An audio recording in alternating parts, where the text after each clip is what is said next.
다시 새롭게 오늘 마지막 말씀입니다. 우상을 섬기고 타락했던 이스라엘이 하나님의 징계로 18년 동안 암몬과 블레셋에 고통을 당하게 됩니다. 그래서 이스라엘들이 너무 괴로우니까 이제 하나님 앞에 회개하며 살려달라고 부르짖었어요. 이 하나님께서는 다시 이스라엘을 회복시켜주기로 작정하시고 입다를 이스라엘의 사사로 부르십니다. 입다는 길르앗이라는 사람이 기생에게서 얻은 아들입니다. 그런데 이 본처의 자식들이 아버지의 재산이 입다에게 상속되는 것을 막기 위해서 입다를 쫓아버렸어요. 쫓겨난 입다는 독당에서 살았는데 그와 비슷한 사람들이 입다에게 몰려와서 그들과 함께 힘을 키웠습니다. 3절 말씀 보니까 이에 입다가 그 형제를 피하여 독당에 거함에 잡류가 그에게로 모여와서 그와 함께 출입하였더라. 자, 이때의 암몬 자손이 이스라엘을 침입해 오고 있었습니다. 암몬은 쳐들어오는데 이스라엘은 변별한 장수나 군대가 하나도 없었어요. 그래서 이스라엘 원로들이 입다의 소식을 듣고 그를 군대 장관으로 모셔오게 됩니다. 이스라엘의 지도자가 된 이 입다는 이제 암몬과 전쟁을 하게 되는데 29절 말씀을 보니까 입다가 전쟁에 나가기 전에 하나님의 영이 임했다 그랬어요. 하나님의 영이 임했어요. 이에 여호와의 신이 입다에게 임하시니. 그러니까 사사들이 전쟁에 나갈 때마다 하나님의 영이 함께 하셨어요. 하나님의 능력이 함께 하심으로 모든 전쟁에서 이길 수 있었습니다. 그러니까 이 사사기 이야기는 오늘날 교회의 이야기, 교회 이야기. 우리 성도들의 이야기입니다. 오늘날 그리스도인들이 영적 전쟁에서 이길 수 있는 것은 성령의 능력을 받는 길밖에 없다. 우리가 세상에서 이길 수 있는 길은 성령의 능력을 받아야 하는 것입니다. 성령님이 함께 할 때에 날마다 승리할 줄로 믿습니다. 여호와의 이 능력이 입다에게 임하심으로 이스라엘은 암몬과의 싸움에서 크게 승리하게 됩니다. 입다는 전쟁에서 승리하고 이스라엘의 장관이 되지만 이 과정에서 돌이킬 수 없는 실수를 하고 맙니다. 암몬 자손과 싸우러 나가려고 할 때 입다는 여호와께 서원하여 이르되 주께서 과연 암몬 자손을 내 손에 넘겨주시면 내가 암몬 자손에게서 평안히 돌아올 때에 누구든지 내 집 문에서 나와서 나를 영접하는 그는 여호와께 돌릴 것이니 내가 그를 번제물로 드리겠나이다. 소원을 해요. 그런데 입다가 암몬을 물리치고 자기 집에 이르렀을 때에 하나밖에 없는 딸이 소굴을 잡고 춤추며 나와서 그를 영접을 합니다. 입다는 그것을 보고 자기가 자기 옷을 찢으며 말하기를 어찌할꼬 내 딸이여 너는 나를 참담하게 하는 자요 너는 나를 더럽게 하는 자 중에 하나로다. 내가 여호와를 향하여 입을 열었으니 능히 돌이키지 못하리로다. 하나님 앞에 내가 서원을 했으니까 그것을 물릴 수 없다는 것입니다. 이 상황을 깨달은 입다의 딸은 오히려 아버지를 이해를 합니다. 36절 말씀 딸이 그에게 이르되 나의 아버지여 아버지께서 여호와를 향하여 입을 여셨으니 아버지의 입에서 내 말씀대로 내게 행하소서. 이는 여호와께서 아버지를 위하여 아버지의 대적 암몬 자손에게 원수를 갚으셨음이니이다. 여러분 서원 하나님께 서원 중요한 이 약속을 해본 적 있습니까? 이 서원은 감사제의 일종입니다. 감사제. 그러니까 서원이라는 말은 자신이 누릴 수 있는 어떤 권리나 자유를 포기한다는 것입니다. 즉 하나님의 은혜가 너무나도 감사해서 자신이 누리는 행복의 일부를 포기한다는 것입니다. 그리고 또 이 서원은 맹세한다는 뜻이 있어요. 자발적으로 어떤 헌신과 희생을 결단하는 것을 말합니다. 그러니까 서원하는 사람이 어떤 목적을 두고 감사의 표시로 자기 소유 중 값진 것을 드리기로 결단하는 것을 말합니다. 근데 입다의 이 서원은 감사제의 서원이 아니라 맹세예요.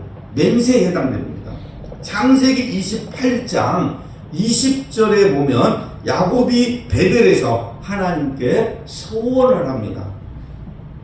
야곱이 서원하여 이르되 하나님이 나와 함께 계셔서 내가 가는 이 길에서 나를 지키시고 먹을 떡과 입을 옷을 주시어 내가 평안히 아버지 집으로 돌아오게 하시오면 여호와께서 나의 하나님이 되실 것이요 내가 기둥으로 세운 이 돌이 하나님의 집이 될 것이요 하나님께서 내게 주신 모든 것에서 10분의 1을 내가 반드시 하나님께 드리겠나이다. 하나님 앞에 야곱이 소원을 합니다. 사무엘상 1장 11절에 보면 한나가 하나님께 소원해요. 소원하여 이르되 만군의 여호와여 만일 주의 여종의 고통을 돌아보시고 나를 기억하사 주의 여종을 잊지 아니하시고 주의 여종에게 아들을 주시면 내가 그의 평생에 그를 여호와께 드리고 삭도를 그의 머리에 베지 않겠나이다. 자, 이것을 보면 소원은 원래 나쁜 것이 아니죠. 선한 것입니다. 오늘날 우리의 문제는 이런 소원이 없다는 거예요. 이런 감사의 결단이 없다는 것입니다. 내가 믿음으로 살겠습니다. 내가 기도하고 전도하면서 하나님이 주신 사명 감당하겠습니다. 주님의 은혜가 너무 커서 주님 뜻대로 살겠습니다. 이러한 결심이 없다는 거예요, 지금. 그러니까 하나님 보시기에 믿음의 소원은 많이 하는 것이 좋죠. 왜냐하면 주님의 뜻대로 살겠다고 약속하는 거니까.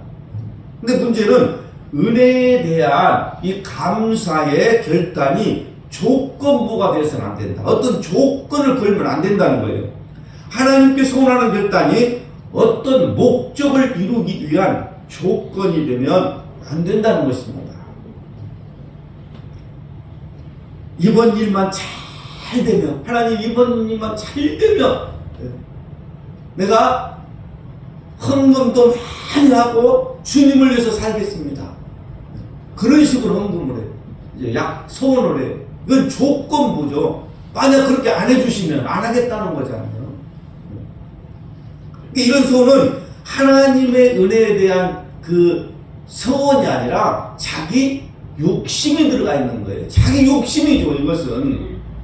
오늘날 교회에서 이 성도들은 세례 받을 때, 또 직분을 받을 때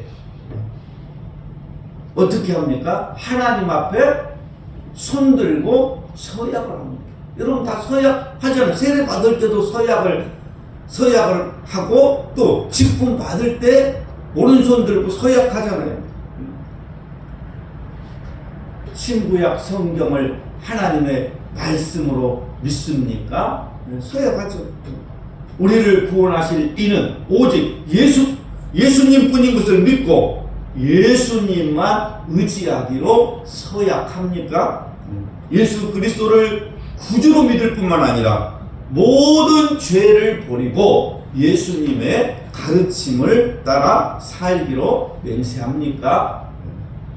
본교의 직분을 받고 하나님의 은혜를 의지하며 진실한 마음으로 직분에 충성하기로 맹세합니까? 다 이렇게 우리가 지금 서약을 한 거예요. 그러니까 입다가 자신의 그 소원을 지키기 위해서 외동딸을 제물로 드렸던 것처럼 우리도 하나님과의 약속을 지키면서 살아야 한다. 하나님 앞에 서약한 것들 지키면서 살아야 된다. 입다의 이 소원에 대해서는 여러 가지 해석이 있어요. 만약 입다가 딸을 불러 태워서 번제로 드렸다면 이것은 성경에 맞지 않습니다. 사람을 불러 태워서 바치는 행위는 이방인들이 우상을 섬길 때 하는 행위입니다. 성경은 인신 제사를 금하고 있어요. 레위기 27장에 보면은 사람을 번제로 드린다고 서원했을 때 그 값을 돈으로 계산해서 바치도록 규정하고 있어요. 그러니까 돈으로 계산해서 바쳐라. 왜? 하나님은 사람의 인신 제사를 받지 않기 때문에. 그리고 이 제물은 누구만이 하나님 앞에 드릴 수 있어요? 내가 제물을 제단에 갖다 놓으면 그 제물은 누구 손에 있는 거예요? 이제 제사장이 그 제물을 하나님 앞에 드리는 거예요. 근데 입다의 손에서 제물로 바쳐진 이 딸이 지금 누구 손에 이제 있어요? 제사장 손에 있어요. 근데 제사장은 사람을 제물로 바치는 것은 하나님 앞에 죄를 범하는 것이기 때문에 바칠 수가 없겠죠. 그래서 이 제사장은 이 성전에서 아마 입다의 딸을 평생 헌신하도록 했을 것입니다. 그 당시에 여자가 결혼도 하지 못하고 또 평생 아이를 낳을 수 없다는 것은 말할 수 없는 불행이죠. 그 당시에 이 여자가 아이를 낳는 것이 축복인데 아이도 결혼도 못하고 아이도 낳지 못한다. 얼마나 불행한 거예요. 그래서 입다의 딸과 그의 친구들은 2달 동안 산에 올라가서 아마 애국에 울었던 것 같아요. 자, 그런데 이 사건의 핵심은 입다와 그의 딸이 고통 가운데서도 하나님과의 약속을 지켰다는 거예요. 이게 중요하지 않겠어요? 하나님과의 약속을 지켰다. 입다가 딸을 번제물로 드렸을지라도 하나님과는 상관이 없어요. 하나님은 그거 받지 않으시니까. 근데 중요한 것은 입다와 그의 딸이 하나님과의 약속을 지켰다는 거예요. 그리고 입다의 딸은 아버지의 신앙을 지켜주었습니다. 36절 말씀, 나의 아버지여, 아버지께서 여호와를 향하여 입을 여셨으니 아버지의 입에서 낸 말씀대로 내게 행하소서. 아버지가 하나님과 약속을 했으니 그대로 지키십시오. 그러니까 딸은 아버지가 신앙을 약속을 지킬 수 있도록 했단 말이에요. 자녀의 신앙으로 아버지의 신앙을 지켜준 것처럼 부모도 자녀의 신앙을 지켜줘야 됩니다. 자녀가 신앙생활 잘 할 수 있도록 환경을 만들어주고 또 자녀의 신앙을 위해서들 기도해줘야 돼요. 자녀가 신앙생활을 잘 할 수 있도록 도와줘야 된다 이 말이에요. 정아가 오늘 교회에서 성탄절 장식을 한다고 애들 좀 봐달라고 해서 그래 얼마든지 애들 봐줄 수 있으니까 편하게 교회에서 봉사해. 서로 신앙을 도와주고 밀어주고 세워줘야 돼. 동탄에서 합정동까지 교회를 다니는데 1시간 40분 걸려요. 인간의 생각으로 생각할 때는 너무 머니까 가까운 데 다녀라. 다녔으면 좋겠다. 그런 생각이 들지만은 이들이 좋은 환경에서 신앙생활하고 또 이들이 은혜 받을 수 있도록 날마다 기도해 줘야 돼요. 김효원 집사도 대전에서 여기까지 교회를 다녔어요. 대전에서 주일마다 와서 예배 드리고 또 내려가고. 그러니까 자녀들이 신앙생활을 잘 할 수 있도록 부모가 도와주고 또 세워주고 그 신앙을 지켜줘야 되는 것입니다. 남편은 아내의 신앙을 지켜줘야 돼요. 아내가 신앙생활 잘 할 수 있도록 도와줘야 되는 것입니다. 그런데 도와주는 것이 아니라 끌어내리는 사람이 있어요. 기도 생활하지 못하게 하고 신앙을 방해하는 사람들이 있어요. 그럼 기도하러 간다고 할 때에 기도하러 가게 하고 더 많이 기도하고 오라고 그래야지. 지금 밖에 너무 추워. 지금 눈이 많이 와서 가다가 미끄러지면 어떡하려고 그래. 내일 가. 오늘 가지 마. 자꾸 끌어내리는 사람이 있어요. 내리는 사람이. 그럴 때는 어떻게 해야 돼요? 내 신앙을 끌어내리면 예수님이 베드로에게 말씀하셨죠. 예수님이 나는 이제 죽어야 된다. 그러니까 베드로가 주님 절대로 그런 일이 있을 수 없습니다. 내가 막겠습니다. 그러자 예수님께서 사탄아 너는 나를 넘어지게 하는 자로다. 너는 하나님의 일을 생각하지 않고 도리어 사람의 일을 생각하는 거다. 예수님 말씀하셨어요. 그 인간의 생각이다 이 말은. 인간의 생각. 추워서 가다가 넘어질까봐. 그 인간의 생각이다 이 말이에요. 그 사람의 일에 하나님의 일을 생각해야 돼. 하나님의 일을 가서 기도 많이 하고 밀어주고 세워주고 그 신앙을 지켜주는 사람이 돼야 한다. 아내가 남편의 신앙을 지켜줄 때에 그 가정이 믿음의 가정이 되는 것입니다. 믿음의 가정이 서로 신앙을 지켜줄 때, 부부가 서로 신앙을 지켜줄 때 그 가정이 믿음의 가정이 되는 거예요. 근데 부부가 사랑할 때는, 남녀가 사랑할 때는 어떻게 돼요? 서로 사랑할 때 바운스 그러잖아요. 심장이 막 떨려, 가슴이 떨려, 서로 사랑할 때는. 그런데 사탄이 들어와서 사랑이 식어지면 어떻게 돼요? 여러분, 사랑이 식어지면 어떻게 돼요? 치가 떨리지. 치가 떨려. 사랑할 때는 가슴이 막 떨리는데 사랑이 식어지면 치가 떨려.